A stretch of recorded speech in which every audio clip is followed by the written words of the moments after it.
நிறுத்தினால் அது இமாலய சாதனை படைக்க முடியும் அப்படின்னு. இதுவரைக்கும் தமிழகத்தினுடைய அரசியல் சரித்திரத்துல இவ்வளவு இருக்கைகள் போட்டு ஒரு உண்மையாலுமே காசு கொடுக்காமல் ஒரு இருக்கைகளை எல்லாம் போட்டு 1.25 லட்சம் இருக்கைகளை போட்டு ஒரு கின்னஸ் புத்தகத்துல இப்ப நம்ம அனுப்பிச்சிருக்கிறோம்.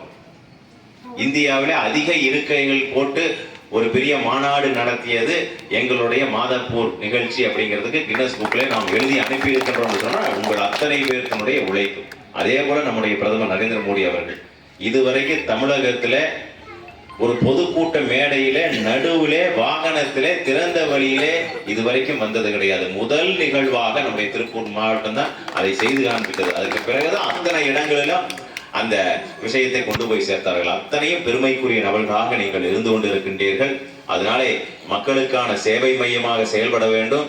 அதே போல நம்முடைய பகுதியில மக்கள் விரோதமாக செயல்பட்டு கொண்டிருக்கக்கூடிய தொடர்ந்து செயல்பட்டு கொண்டிருக்கக்கூடிய திராவிட முன்னேற்ற கழகம் அதை சார்ந்து இருக்கக்கூடிய கட்சிகளை எல்லாம் தோளிருக்கக்கூடிய ஒரு இடமாக இந்த இடம் இருக்க வேண்டும். அது பாதுகாப்பு மிக்க இடமாக இருக்க வேண்டும்.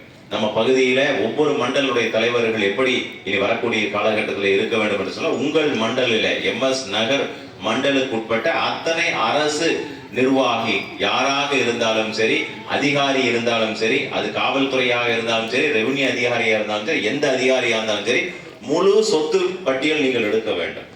அவர் இங்கே வருகின்ற பொழுது என்னவா வந்தாரு, இன்னைக்கு எங்கெல்லாம் சொத்து வாங்கி குமிச்சிருக்கிறாரு, இது அத்தனை லிஸ்டையும் போட்டு வெட்ட வெளிச்சம் போடக்கூடிய ஒரு இடமாக நம்முடைய MS நகர் மண்டல் இருக்க வேண்டும். அது மக்களுக்கான பாதுகாப்பான ஒரு இடமாக இருக்க வேண்டும். காவல் நிலையத்துக்கு போய் யாருமே மனு கொடுக்க மாட்டார்கள்.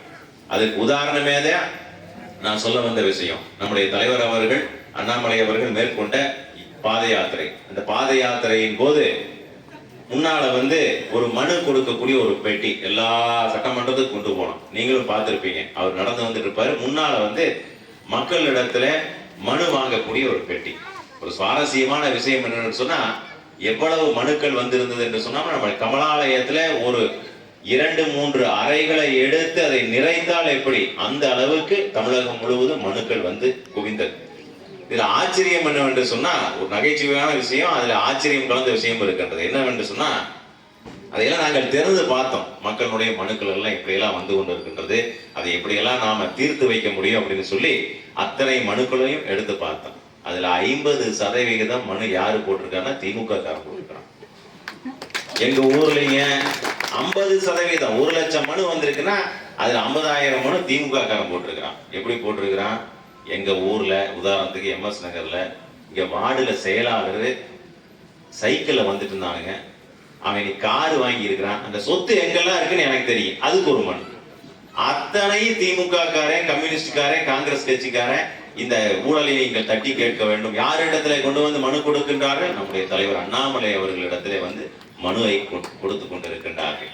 ஏனென்று சொன்னா நம்ம கட்சி மட்டும் கிடையாது, பொதுமக்கள் கிடையாது, மாற்று கட்சியில இருக்கக்கூடிய நபர் கூட அண்ணாமலை அவர்கள் தான் இதற்கு தீர்வு காண முடியும் அப்படின்னு நினைக்கின்றார்கள். அந்த அளவுக்கு நம்முடைய தரம் இன்றைக்கு தமிழகத்திலே உயர்ந்திருக்கின்ற தேசிய அளவுல திரும்பி பார்க்கின்ற ஒரு தலைவனாக நம்முடைய தலைவர் அண்ணாமலை அவர்கள் இருந்து கொண்டிருக்கின்றார்கள்.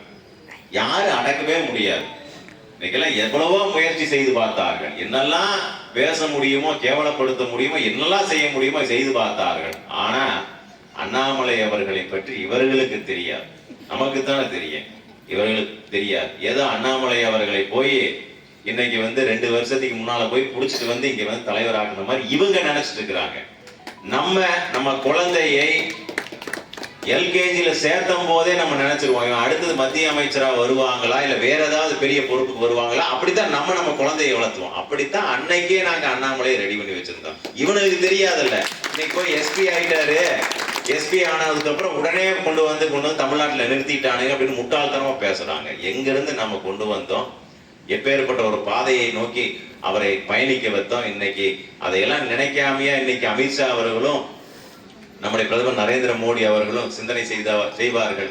99% முழுமையாக தொலைநோக்கு பார்வையோடு அதை முடித்து விட்டுத்தான் அடுத்த வேலையை அவர்கள் யோசனை செய்வார்கள். அதனால அடுத்தது தமிழகம் தான் இலக்கு என்று நம்முடைய தலைவர் அவர்கள் சொல்லிவிட்டார். அது யாரு? அமித்ஷா அவர்களுடைய இதயத்திலே இருந்து வந்துவிட்டது என்று சொன்னால் அதுக்கு மாற்று கருத்தே கிடையாது.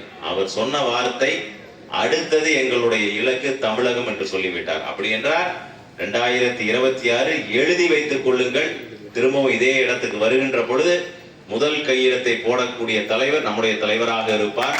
பாரதிய ஜனதா கட்சி இல்லாமல் யாரும் ஆட்சி அமைக்க முடியாது என்ற சூழ்நிலை நிச்சயமாக வரும். ஏனென்று சொன்னால் அத்தனை கடுமையாக உழைத்துக் கொண்டிருக்கின்றோம். மக்களுடைய ஆதரவு எங்க போனாலும் சரி, நல்லது கெட்டது எங்க போனாலும் சரி, திமுக காரனே வந்து எனக்கு சொத்துப்பட்டியல் தெரியுங்க, தலைவர் அண்ணாமலை கிட்ட அடுத்தது எதை பேட்டி கொடுத்தாருன்னா எங்க ஊர் அமைச்சரை பத்தி அவன் பினாமி டிரைவர் எல்லா லிஸ்டும் கொண்டு என் கிட்டையை கொடுக்குறான். அதே மாதிரி அமைச்சர்கள், சில அமைச்சர்கள் பேரையெல்லாம் சொல்லக்கூடாது பொது வழியில, பாவம்.